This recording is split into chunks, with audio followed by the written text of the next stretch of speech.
Hey y'all, I'm James Wright and welcome to my shop. Today we are making a pepper grinder salt shaker, but without a lathe. Ooh, living dangerous. Let's dive in.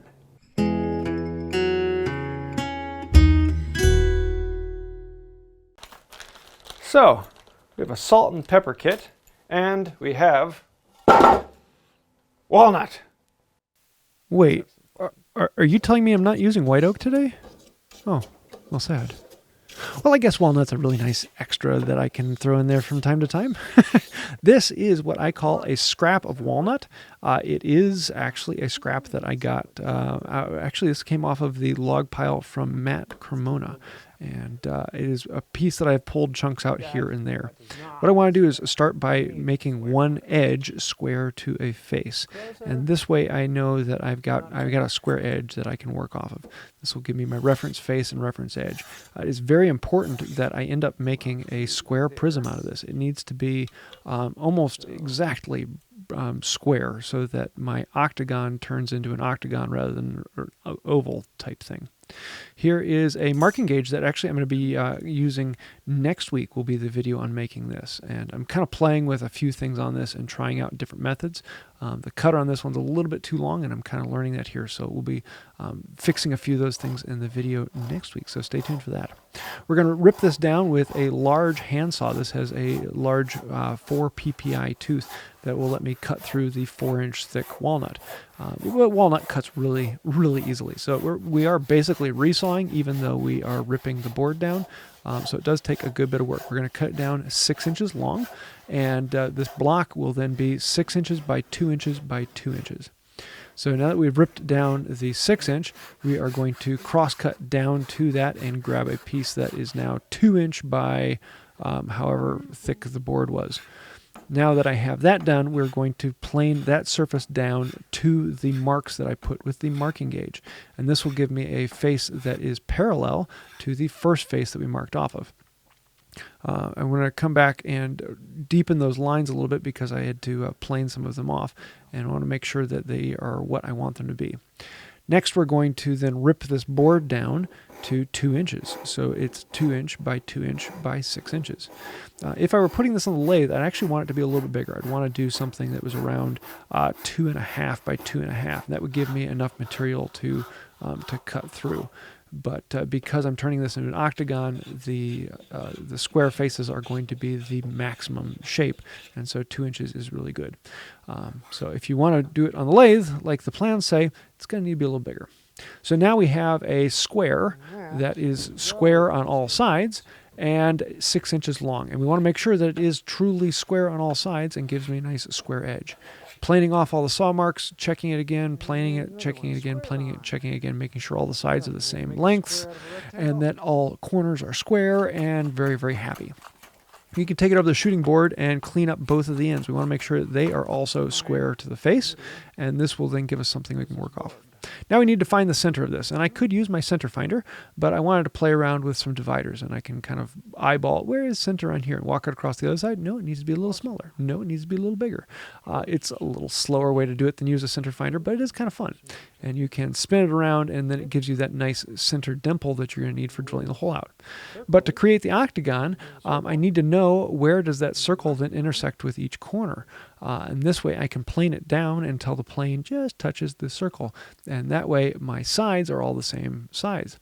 On both ends, I'm going to come in with my miter square and mark off where the mitered corner comes out. And then I can double check to make sure that my sides on the corners are the same length as my sides on the sides. With the marking gauge, then I can run down the actual faces of the board and basically transfer that straight line down the corner. And then we plane until we just hit those lines, and we're good to go. I'm going to come in with the scrub plane to remove the majority of the waste and get it really close, and then I can come in with my smoothing plane and run it down until I touch that line. Do one corner, rotate it 180, do the other corner, rotate it 90 degrees, and then do the other two. And we can make sure that everything is precisely what I want. I found out the sides that I planed down were just a hair smaller than the original sides, so I came back and touched those up. Next thing I'm going to do is actually cut this down to the size of the salt and pepper shaker. So one of them is going to be 2 inches and the other one is going to be 4 inches, or a little bit less with the thickness of the saw curve. If I was doing this on the lathe, I would actually wait until later, and it's much easier to drill the whole thing through on a drill press. But in this case, I wanted to do them as separate pieces because if I'm going to be hand drilling them, it's actually easier to drill them individually. Again, find the center on those 2 sides that we cut off and mark them with a punch so that we have a place for the drill bit to run into. So, we've got 2 blocks, salt shaker and pepper grinder. And now we need to drill holes all the way through them for the salt and pepper to house in. But the best way to do that would be a drill press. Gink, and it'd be done. I could use my post drill, but that would take forever to drill that far. So I could use the brace, because the perfect one would be the Forstner bit for this, because I'm going into end grain. But a brace and a Forstner bit just don't work well together. And unfortunately, the diameter I need is larger and smaller than any of the wood owls I have, so I can't use a wood owl, so I'm stuck with the Forstner bit that's the right size, 1 inch and a 1/16. I guess we're going to have to break out the Demon Yellow brace. I always feel like I need to do some sort of human sacrifice to make this thing work. Technically, you can use a Forstner bit in a brace, but it is incredibly slow because it basically scratches the wood out. It is not a really good cutting surface. One of the great things about an auger is that it pulls itself through, so you don't have to put a lot of force into it. So if you are using a drill press or a hand drill, a Forstner bit's a great tool to have. But for a brace, it's not a great one to have. So what I'm going to do is I drilled out the larger diameter, which is 1.5 inches, and that only goes in 1/4 inch or so, and it's only on 3 of the sides, and one of the sides it goes in 3/8. There are plans that come with the kit, so it makes it a lot easier to understand it. And then this 1 inch and a 1/16 goes through the whole thing. Now, normally at this point, you would drill that 1 inch and a 1/16 that would go all the way through, and then you would put it up between centers in the lathe, and you would turn it to what you want. But we want the octagonal shape, and so now we just need to drill the holes. You want to make sure that they line up and match with each other, especially with the salt shaker. The salt shaker is the one that's the hard one to line up and get it to work. With the pepper half, it actually really isn't that big a deal. It just has to be the right depth on the larger holes. So learning where it matters and where it doesn't is the big key.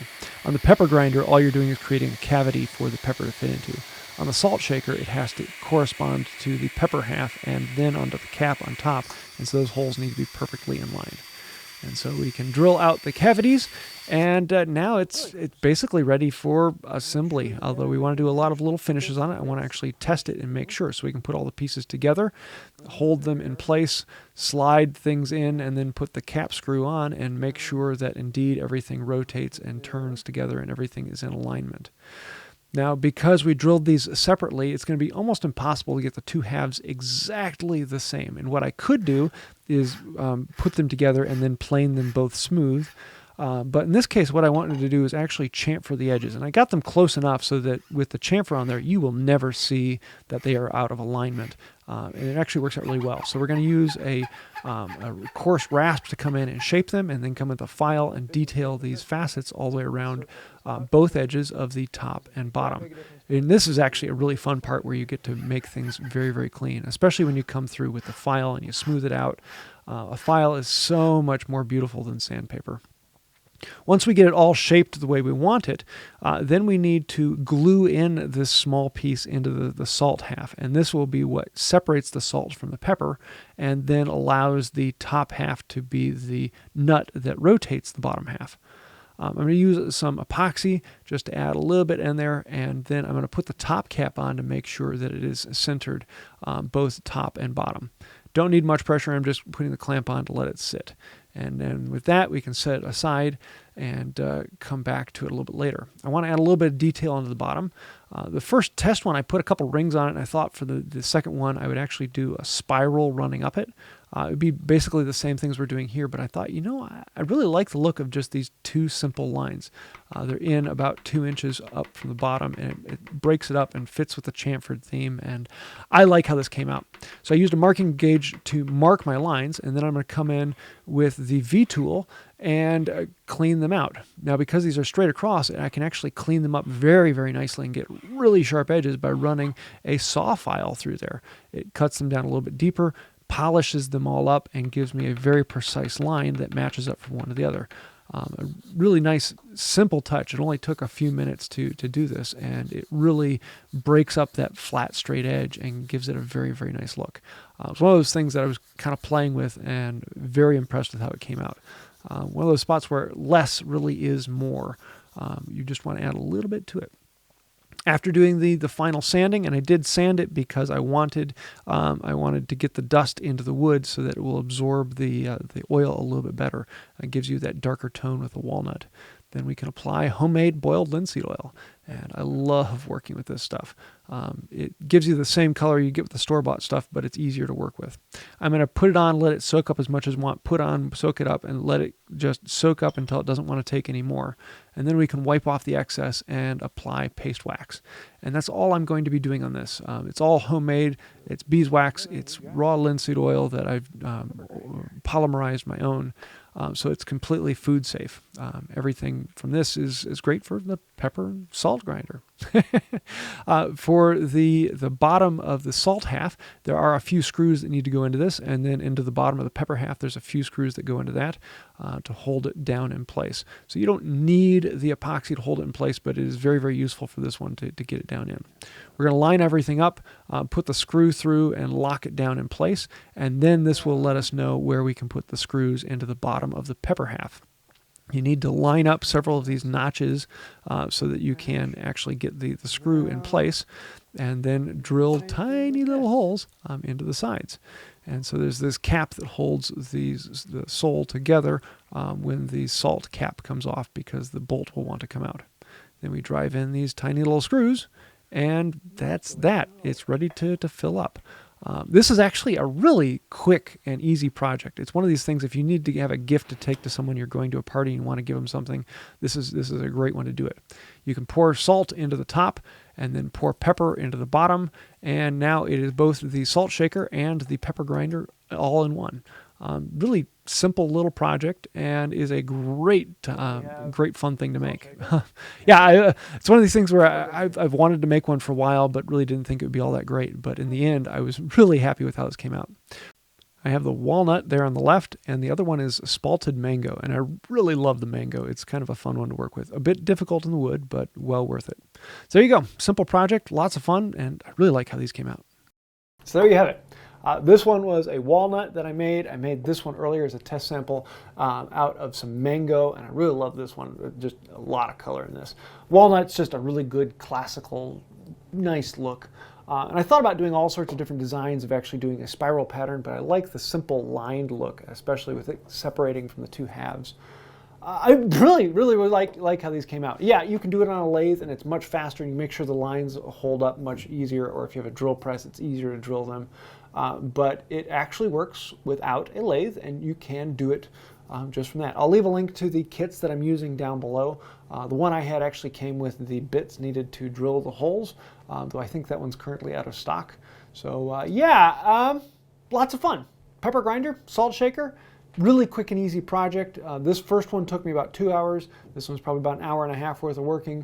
You can get them up and running and give them away as gifts very quickly. So have a little bit of fun with it, experiment, try something new.